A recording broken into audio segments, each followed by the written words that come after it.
You will hear a number of different recordings, and you will have to answer questions on what you hear. There will be time for you to read the instructions and questions, and you will have a chance to check your work.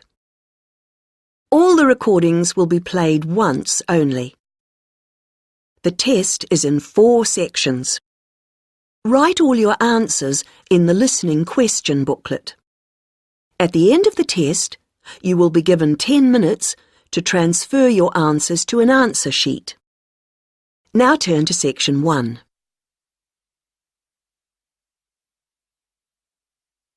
Section 1. You will hear a woman telephoning a travel agent to book a holiday.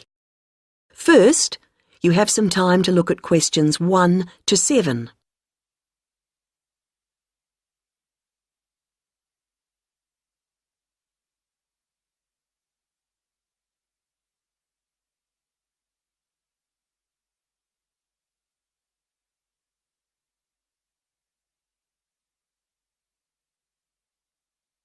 You should answer the questions as you listen, because you will not hear the recording a second time. Listen carefully to the first part of the conversation and answer questions 1 to 7. Hello, you're through to Go Travel. This is Darren speaking. How may I help you today? Hello, I'm calling to book a holiday. Great. May I take your name, please? Yes, it's Greaves, Anna Greaves. Is that G-R-E... No, Grieves, and Anna is with double N. Right. Thank you, Anna. Now, we're delighted you've called us. Can I ask where you heard about us? It was your advertisement in one of the magazines. Was it Holiday World? Oh, yes, that's the one. Good, thank you. It's useful to know. Of course. And did you have a particular holiday in mind, or was it a general inquiry? I think I've chosen. I like the look of the one with the code FT4551. The right destination and the prices seem reasonable. Right. Now, was it for yourself only, or...? Oh no, I want to go with a couple of friends, so there'd be 3 of us going. OK. Now, there's a choice of dates, as you know. Yes, I think, well, we've got to be back by the end of August, so if we say going on August the 16th, that would work fine. No problem. And you can also choose the length of your holiday. There's, let's see, 7, 11 or 14 nights. We thought the middle one would be great. Longer would be nice, of course, but... Maybe next year. Yes. And you do need to have insurance. Uh-huh. We've 3 levels: Standard, Super and Super Plus. Standard seems a bit basic. Let's say Super. That should be sufficient. Fine. Before you hear the rest of the conversation, you have some time to look at questions 8 to 10.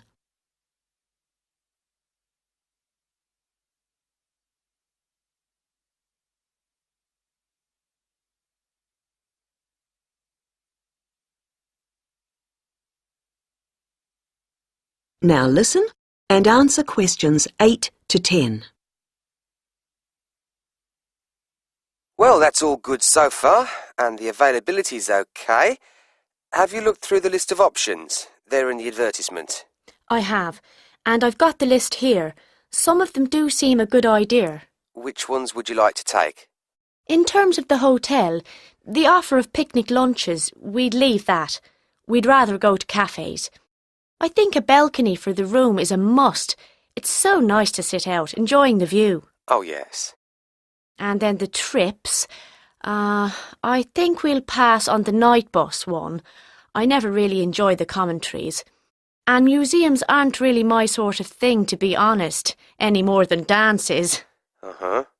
But I like practical things, so I think the demonstration of local arts could be fun. Yes, I would think so. And then in terms of getting out of town, going up the river on a boat sounds delightful, and I wouldn't want to miss that. But the mountains, well, sitting in a coach on those winding roads... I understand. OK, well, that's all I need for the booking at this point. Just a few details for you and then we'll check the payment. That is the end of section 1. You now have half a minute to check your answers.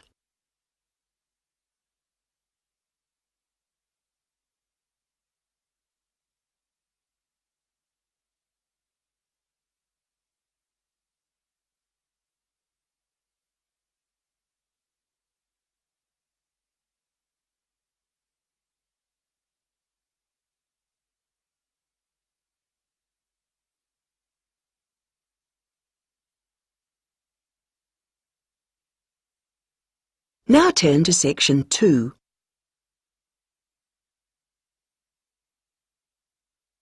Section 2. You will hear a talk about Run Well, a charity that raises money by organising running races. First, you have some time to look at questions 11 to 17.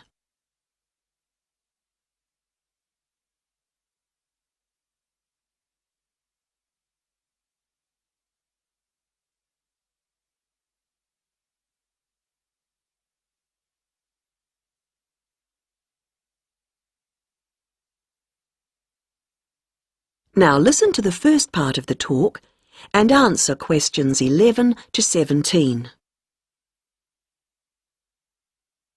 I'm very pleased to have this opportunity to tell you something about the Run Well charity and the work we do. I'll give a brief overview of what we do, and I hope you may be able to help, and then there'll be time for questions at the end. Runwell's founder, Mike Hughes, took up long-distance running in 1987, raising money by doing sponsored half marathons, and in 1992 established the charity as we know it today.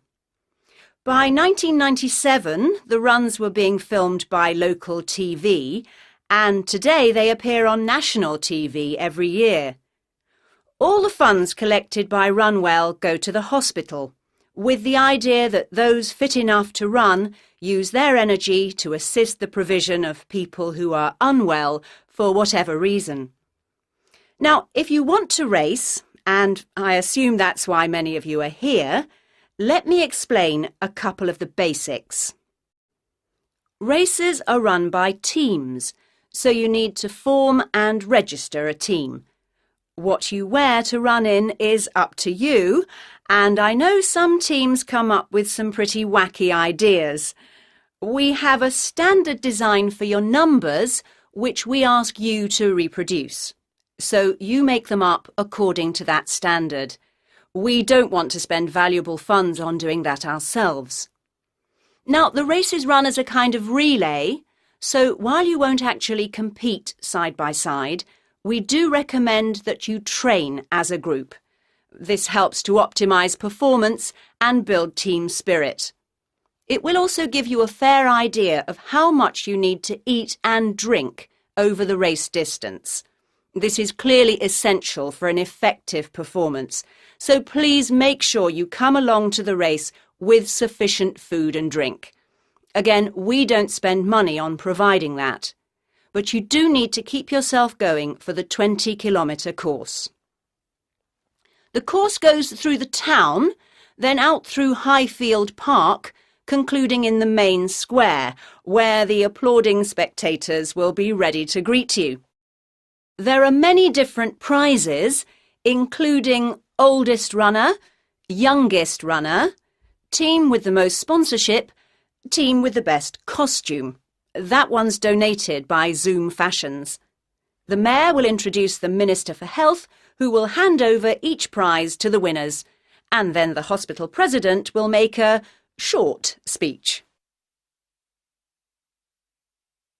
Before you hear the rest of the talk, you have some time to look at questions 18 to 20.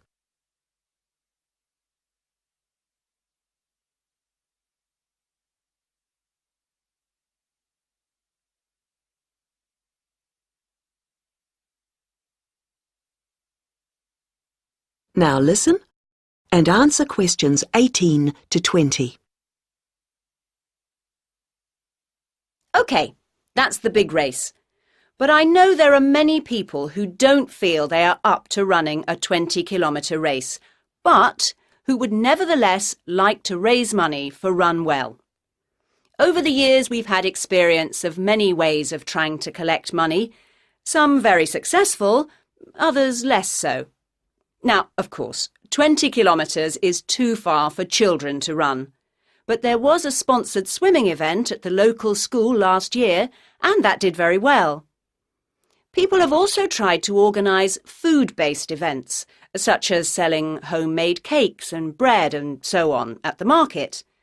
And there was a large picnic arranged in 4 bright gardens, although these events failed to justify the efforts put into them, though I'm sure they were very tasty. These days, so many people are out at work all day that going from house to collect money isn't very effective. But it is possible to raise useful funds by selling small promotional items, such as badges with the Run Well motif on them. We're currently checking to see if postcards, perhaps showing the race's winners each year, might also be a good idea or not. We do appreciate the efforts that have gone into selling second-hand goods, but to be honest, the returns have not been very high on this. One very dedicated group organised a team quiz recently, which went very well, and it would be good to see more such activities. There's also been talk of a concert, but we'll have to see how plans for that progress. Now, are there any questions at this stage? That is the end of section 2. You now have half a minute to check your answers.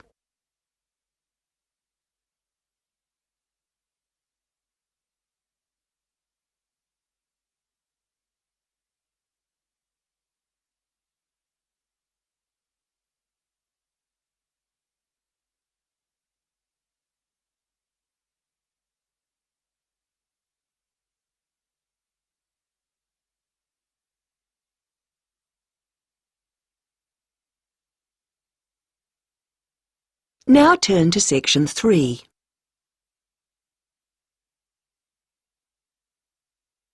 Section 3. You will hear 3 linguistics students, Joe, Martin and Angela, discussing the presentation that Joe is giving soon as part of his course. First, you have some time to look at questions 21 to 26.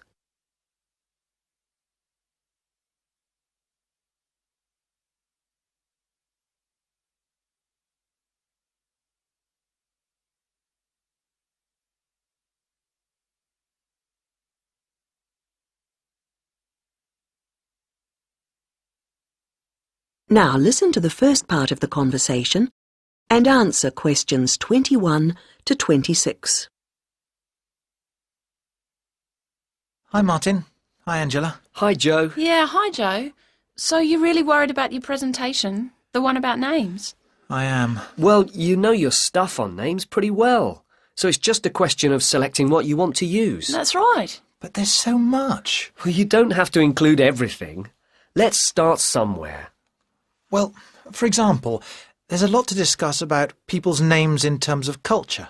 It would be a good way to start, bringing in issues of religion, society. I thought so. As long as you can keep it concise, since it's potentially a large area. I'll pick out some key points. Good. Now, that will tend to be about differences. What about something on ways in which naming practices are often similar across different languages? That sounds good. I'm not sure how much I could say that's really about just names and not really general language. Maybe you need to give that some more thought. Yes, I'm not ruling it out. Well, what about what first names mean? That's got to be specific to languages or language groups. Yes, there are all sorts of different principles at work. It's a rich area for discussion. And you can present lots of examples. It would mean a good slide or two. I'll enjoy making those up. Don't forget to put our names in. No, OK. Right, where have we got up to?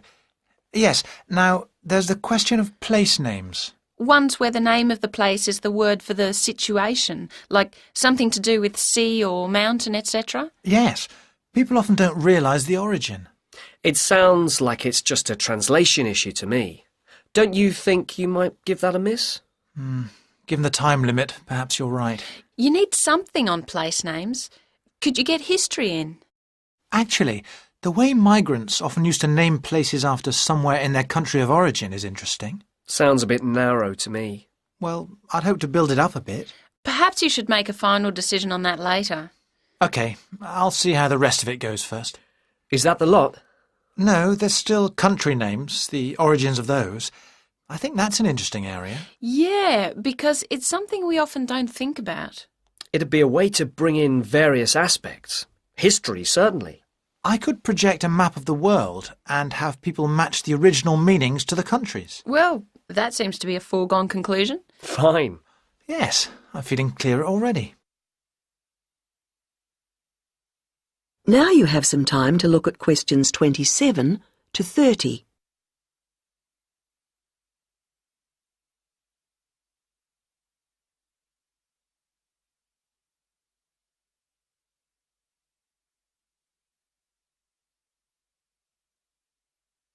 Now listen to the rest of the conversation and answer questions 27 to 30.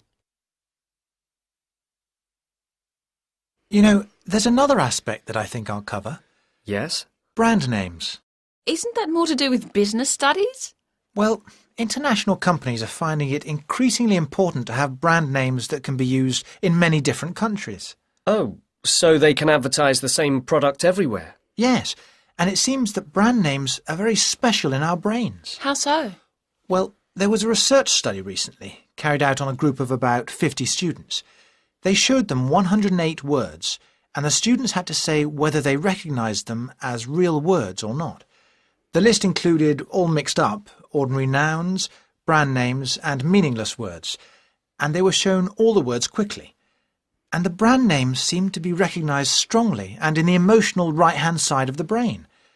It was interesting that the brand names were recognised more readily if they were displayed in capital letters rather than lowercase, something which doesn't apply to normal words. How strange.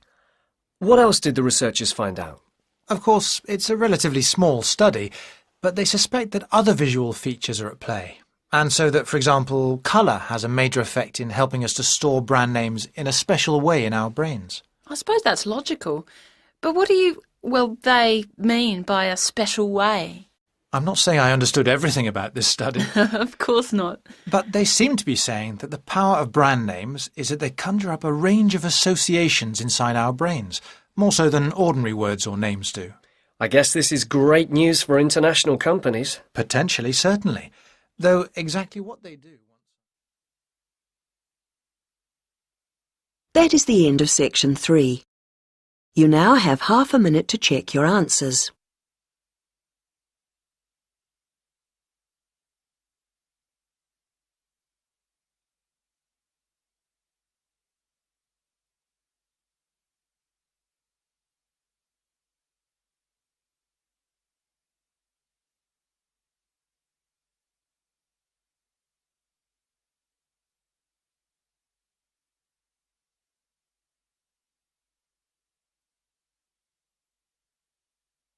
Now turn to section 4.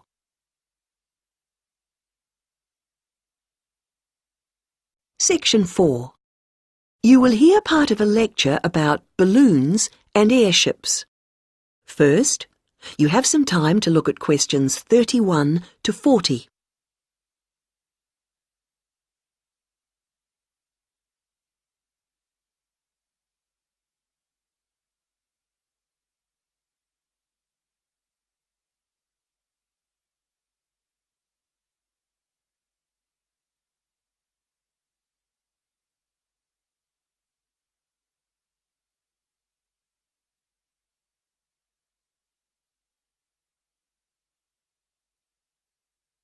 Now listen to the lecture and answer questions 31 to 40.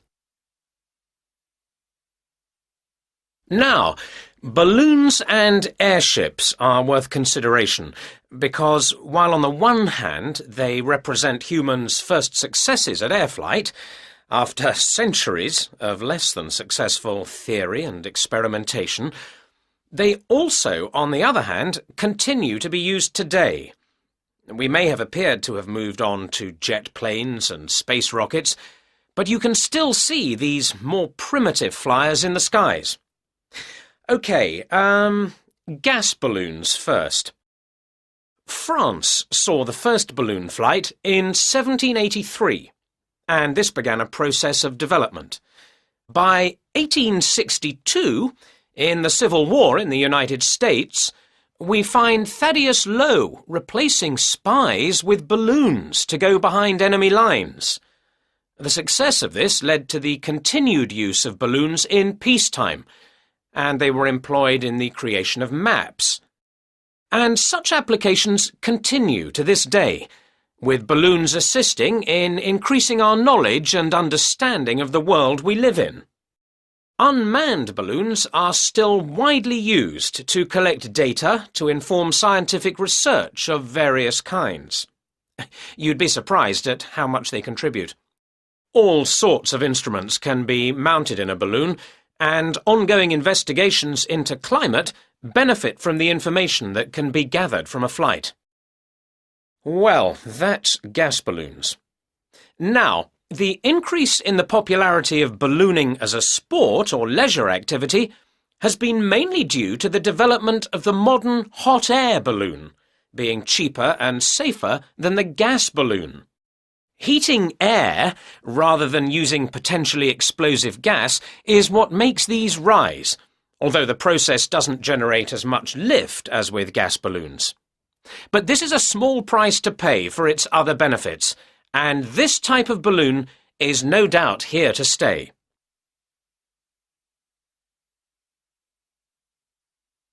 Airships are also fairly old in their origins. The idea for a balloon that could be powered and steered was first published in France in 1784, although 1852 was the date of the first successful airship flight. The first airships, like the first aircraft, didn't provide any weather protection for their crew, so it must have been rather uncomfortable up there. But designs continued to develop in sophistication. It was realised that the ships would drift about if they weren't strengthened, and that to work effectively, they would have to have a framework. Once design started incorporating this, flights became longer and more reliable. Airships were deployed for various uses in the First World War, and once peace returned, designers began to turn their attention to ambitious plans for regular intercontinental flights. However, in the 1930s, this program more or less came to an end. For one thing, the speed and popularity of airliners meant that the airship appeared superseded. They just couldn't compete. And as if that weren't enough in itself, another factor in the decline of the airship was an alarming number of crashes, and this, of course, put people off. Nevertheless, several countries have continued to build smaller airships for various uses, such as naval observation or publicity purposes. In fact, their popularity seems set for a slight revival, and in the past few years there has been renewed attention paid to the possibility of using them to transport cargo. Who knows? Maybe the 21st century will be the age of the airship. Now, if you look at your handouts, you'll see that I've included some information. That is the end of section 4. You now have half a minute to check your answers.